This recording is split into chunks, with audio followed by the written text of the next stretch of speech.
Left is Fern, to my right is Olivia and Quinn. Our mentor is Lauren Vukovic. She's in the psychology department within the area of cognitive neuroscience. So what we're studying is the role of feedback, the role of consolidation in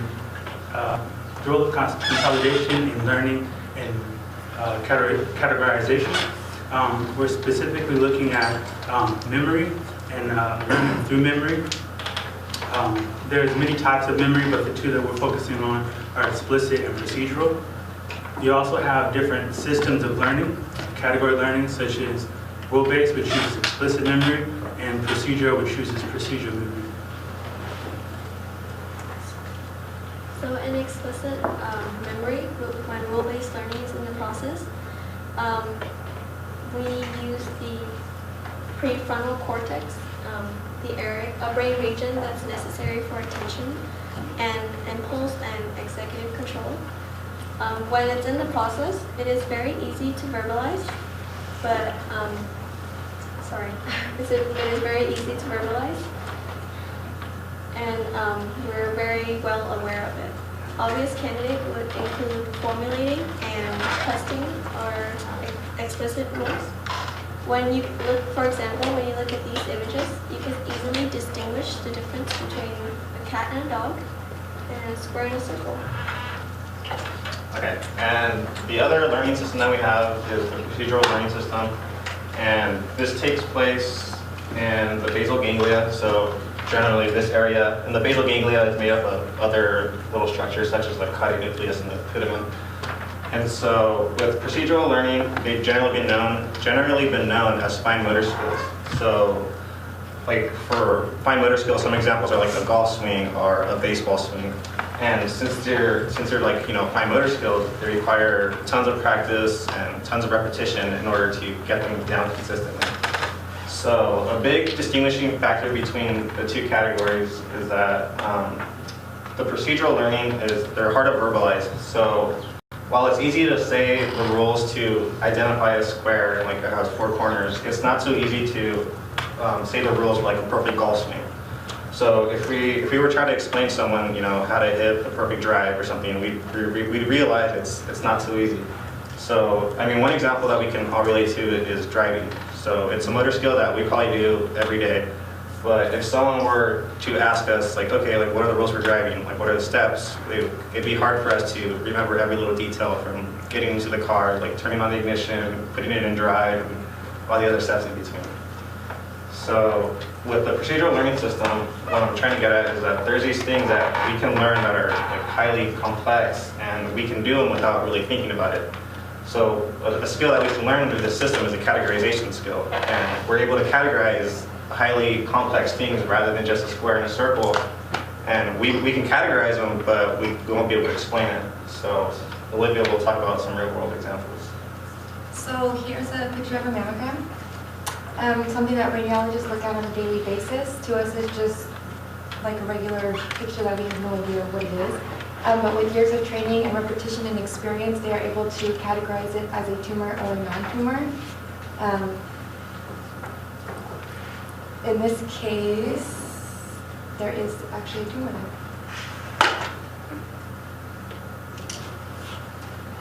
Now we're testing procedural memory. Our stimuli on each trial look something like this. There are many, which you'll see in the next slide, many different line thicknesses, tilts, but all these stimuli were placed in a MATLAB program, programmed into different categories, category A or category B. At that time, we brought in our subjects. When our subjects came in, they sat at the computer, and they themselves, without knowing the already programmed categories, they were told to choose which category they think each stimuli would go into. If they thought it would go into category A or category B. At the end of each trial, the subject was given feedback. They were told if the category they chose was correct or incorrect, and they do that for 600 trials.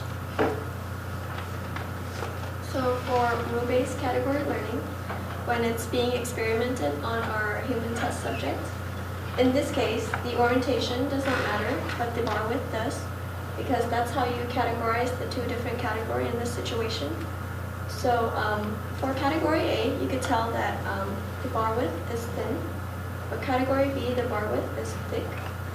As I said before, the rule-based learning category is much easier to explain than procedural. Okay, this is a procedural memory task. So this is more like a task that we gave our subjects. So like Quinn just said, in the other task, they could easily say the rule for categorizing them. So once the bar width got a certain width, it was category B. So here, they couldn't easily explain the rule. So the rule here was actually that once the orientation is greater than the bar width, then the stimuli would fall in category A. If the bar width was greater than the orientation, they'd fall into category B.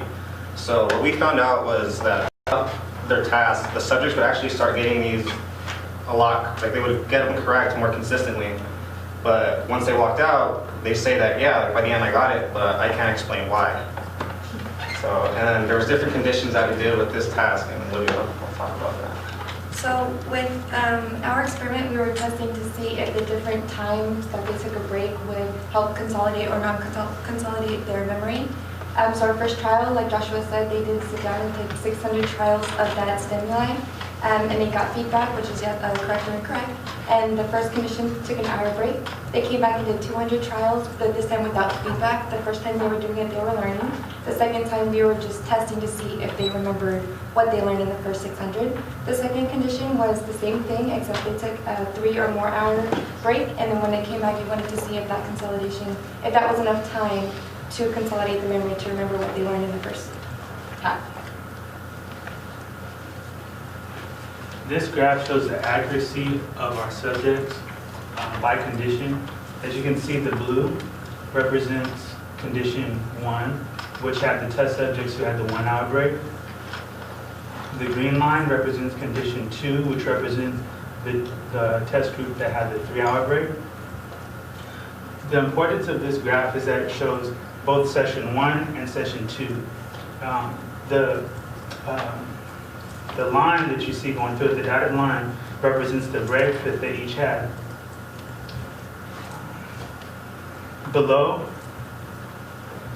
each unit represents 50 trials per block. And at the end of this, when you look at it, the most important thing to take away is that it shows that at the beginning, both conditions started off fairly well, and at the end, they ended fairly well with similar accuracy. Okay, so on our graph, there was 3 main areas that we wanted to focus on. So they were blocks 12, block 13, and block 14. So like Joshua said, in block 12, we noticed that at the end of the first session, both groups ended right around the same accuracy, which was right around 82%, even despite the fact that the way they got there was obviously different, but they ended pretty much at the exact same spot. And then in block 13, this is right when they came back from their break. So as soon as they continued the task, we wanted to see if they improved or if they declined. So what we found was that the 1 hour group, once they came back, they immediately started increasing their accuracy.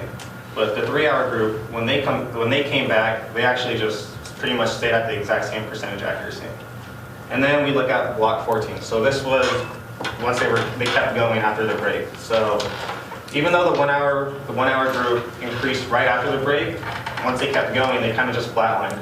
And then the 3 hour group, they started off slow once they came back, but then they just spiked up a whole 6%. And then you can look at blocks 15 and 16, and we see that they both declined, but that's pretty much because after so long without feedback, they're bound to just forget everything.